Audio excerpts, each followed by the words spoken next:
Early this year, I found myself aboard a Russian research vessel, the academic Shokalsky, heading towards the coldest, driest, windiest continent in the world, Antarctica.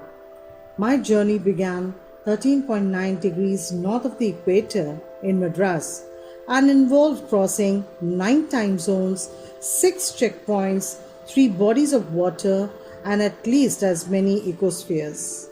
By the time I set foot on the Antarctic continent, I had been traveling over 100 hours in a car, an aeroplane, and a ship. My first emotion on facing Antarctica's expansive white landscape and uninterrupted blue horizon was relief, followed up with an immediate and profound wonder. I marveled at its immensity and isolation, but mainly at how there could ever have been a time when India and Antarctica were part of the same landmass.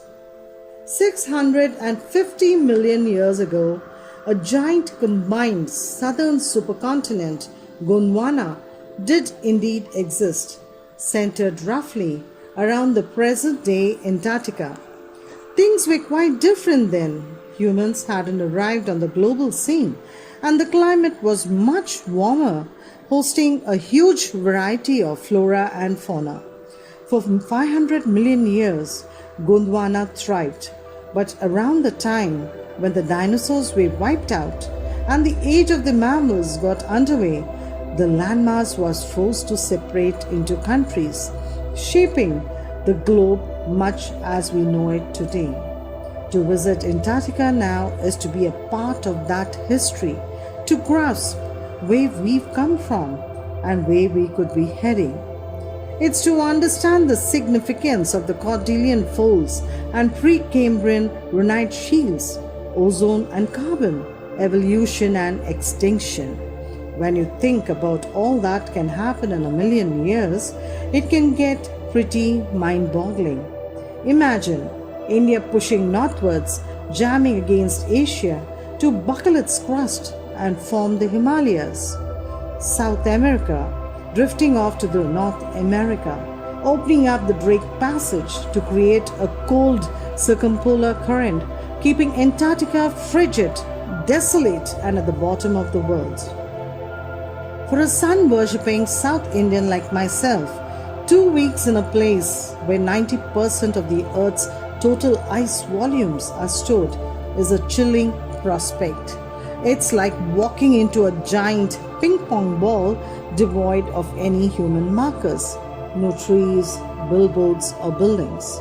You lose all earthly sense of perspective and time here. The visual scale ranges from the microscopic to the mighty midgets and mites, to blue whales and icebergs as big as countries. The largest recorded was the size of Belgium. Days go on and on and on in surreal 24-hour austral summer light, and a ubiquitous silence interrupted only by the occasional avalanche or carving ice sheet consecrates the place. It's an immersion that will force you to place yourself in the context of the Earth's geological history. And for humans, the prognosis isn't good. Human civilization have been around for a paltry 12,000 years, barely a few seconds on the geological clock.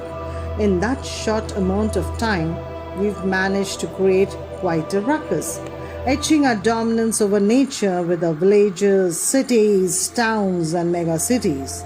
The rapid increase in human population has left us battling with other species for limited resources, and the unmitigated burning of fossil fuels has now created a blanket of carbon dioxide around the world, which is slowly but surely increasing the average global temperature.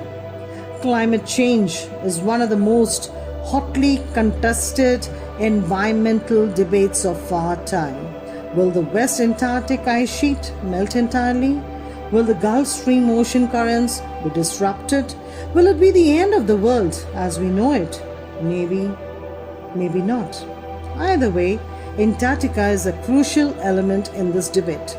not just because it's the only place in the world which has never sustained a human population and therefore remains relatively pristine in this respect, but more importantly because it holds in its ice cores 500,000-year-old carbon records trapped in its layers of ice. If we want to study and examine the Earth's past, present and future, Antarctica is the place to go.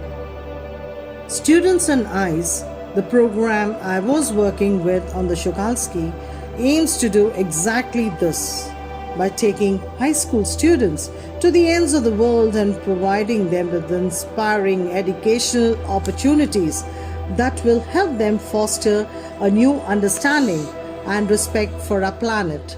It's been in operation for 6 years now, headed by the Canadian Geoff Green, who got tired of carting celebrities and retired rich curiosity seekers who could only give back in a limited way. With Students on Ice, he offers the future generation of policy makers a life-changing experience at an age when they're ready to absorb, learn, and most importantly, act. The reason the program has been so successful is because it's impossible to go anywhere near the South Pole and not be affected by it. It's easy to be blazed about polar ice caps melting while sitting in the comfort zone of a respective latitude and longitude. But when you can visibly see glaciers retreating and ice shelves collapsing, you begin to realize that the threat of global warming is very near. Antarctica, because of a simple ecosystem and lack of biodiversity, is a perfect place to study how little changes in the environment can have big repercussions. Take the microscopic phytoplankton, those grasses of the sea that nourish and sustain the entire Southern Ocean's food chain. These single-cell plants use the sun's energy to assimilate carbon and synthesize organic compounds in that wondrous and most important of processes called photosynthesis. Scientists warn that a further depletion in the ozone layer will affect the activities of phytoplankton, which in turn will affect the lives of all the marine animals and birds of the region and the global carbon cycle. In the parable of the phytoplankton, there is a great metaphor for existence. Take care of the small things and the big things will fall into place. My Antarctic experience was full of such epiphanies, but the best occurred just short of the Antarctic Circle at 65.55 degrees south. The Shukalski had managed to wedge herself into a thick white stretch of ice between the peninsula and Tadpole Island, which was preventing us from going any further. The captain decided we were going to turn around and head back north, but before we did, we were all instructed to climb down the gangplank and walk on the ocean. So there we were all, 52 of us, kitted out in Gore-Tex and glaze, walking on a stark whiteness that seemed to spread out forever. Underneath our feet was a meter-thick ice pack, and underneath that 180 meters of living, breathing salt water. In the periphery, crab-eater seals were stretching and sunning themselves on ice floes, such like stray dogs will do under the shade of a banyan tree. It was nothing short of a revelation. Everything does indeed connect.